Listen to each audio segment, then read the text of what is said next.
ஊரில் மிக பெரும் செல்வந்தர் வாழ்ந்து வந்தார். அவரிடம் ஏராளமான கார்கள் இருந்தன.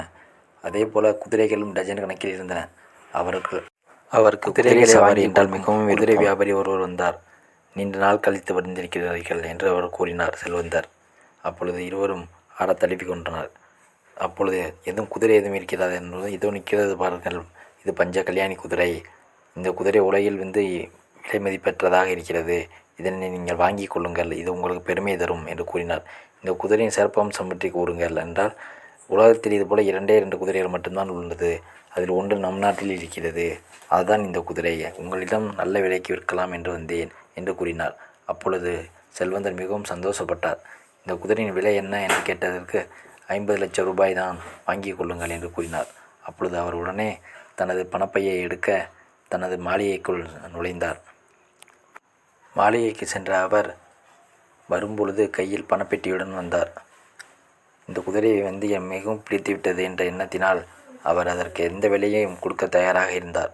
இதோ பணப்பெட்டியை எடுத்து குதிரை வியாபாரியிடம் கொடுக்கிறார்.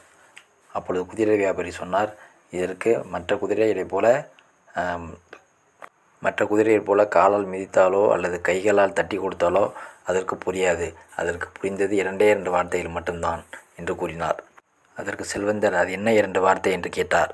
அப்பொழுது குதிரை வியாபாரி சொன்னார், அப்பாடா தப்பித்தேன் என்று சொன்னால் குதிரை ஓடும், ஐயோ செத்தேன் என்று சொன்னால் குதிரை நிற்கும் என்று கூறினார்.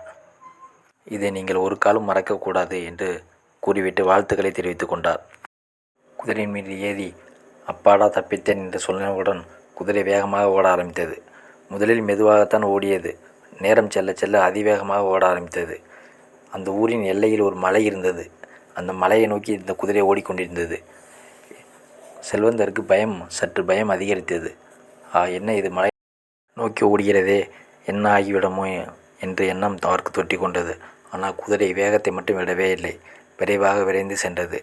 இந்த பதட்டத்தில் அவர் என்னென்னவோ கூறி பார்க்கிறார். குதிரை நிற்கவில்லை. மற்ற குதிரைகளைப் போல இதை கமெண்ட் செய்ய முடியாதல்லவா? அப்போது அவருக்கு ஞாபகம் வந்தது, இது என்ன சொன்னால் நிற்கும் என்று யோசித்து கொண்டே இருக்கும்போது குதிரை வேகமாக மலை உச்சிக்கு சென்றது. மலை உச்சிக்கு சென்றவுடன் அந்த மலை உச்சியின் ஒரு மிகப்பெரிய பள்ளம் இருந்தது.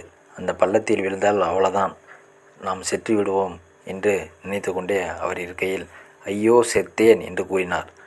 கூறியவுடன் குதிரை அதே இடத்தில் நின்றுவிட்டது.